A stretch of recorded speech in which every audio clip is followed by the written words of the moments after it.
Παιδί μου παράξενο, παιδί μου απιθανό, παιδί μου αχτενιστό,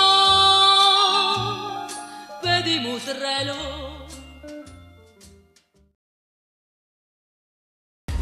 Ακούσα τη μαγική λέξη, μεταρρυθμίσεις.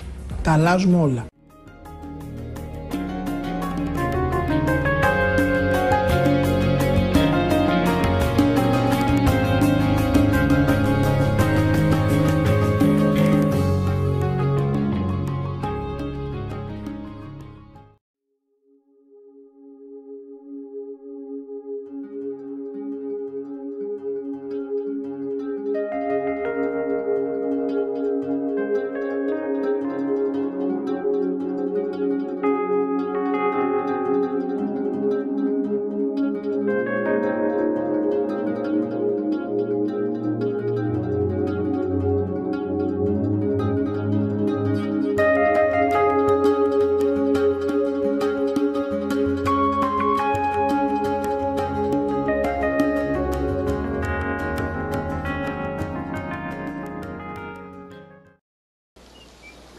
What we've got here is failure to communicate.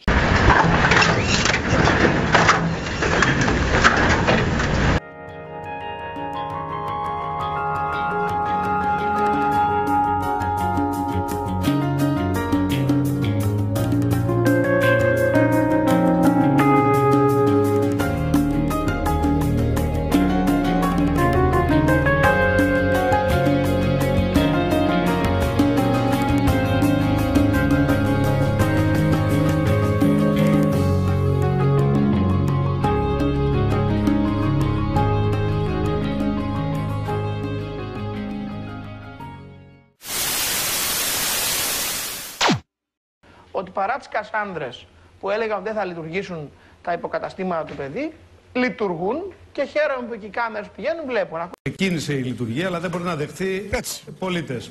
Και καταλαβαίνετε γιατί δεν μπορεί να δεχτεί πολίτες, γιατί πρέπει να γίνουν κάποια διαδικαστικά ζητήματα. Έχει γίνει μια πολύ σημαντική παρέμβαση στην πρωτοβάθμια υγεία. Για να... Το παιδί. Το παιδί. Λοιπόν, αυτό όμως... Εκεί δεν είναι στη μέση τώρα. Αυτό όμως θέλει πολλή δουλειά ακόμα για να γίνει.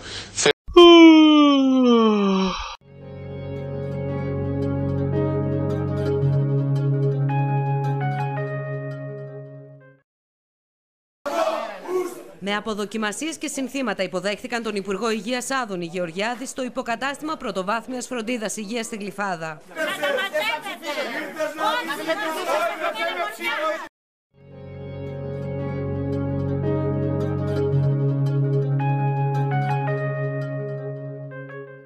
Χειροκροτήματα από όποιοι ακούγονται, άνοιξε η πόρτα, είχαν κλειδωθεί μέσα η διευθύντρια του παιδί, ο Περιφερειάρχης Αττικής που έχει έρθει για να συναντηθεί μαζί τους και επί ώρα προσπαθούσαν όλοι να ανοίξουν.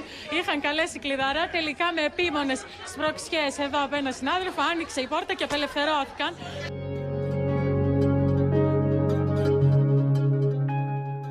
Αγάπη μου, το παιδί σκίζει. Μου έκλεισαν ραντεβού σε 5 μέρες και με γιατρό δίπλα στο σπίτι μας. Failure to communicate.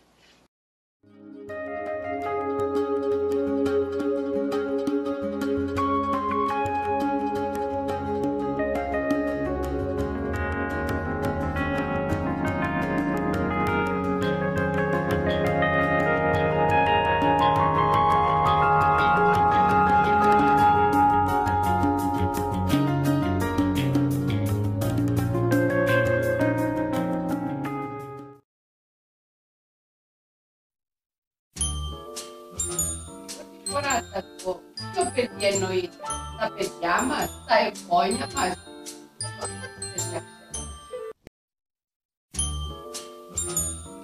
Το παιδί δεν λειτουργεί σήμερα. Ακόμα είναι στη θερμοκοιτίδα. Κάποια Πέμπτη θα λειτουργήσει. Ποια Πέμπτη θα είναι αυτή δεν ξέρω. Όταν ακούμε παιδί, οπωσδήποτε μας φτιάχνει κάποια ευαισθησία ανθρώπινη. Θα πάει να ξαλύσει τα παιδιά του και να αφήσει το παιδί.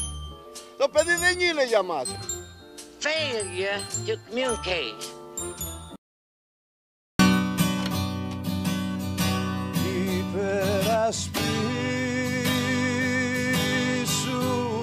παιδί. Γιατί αν γλιτώσει το παιδί υπάρχει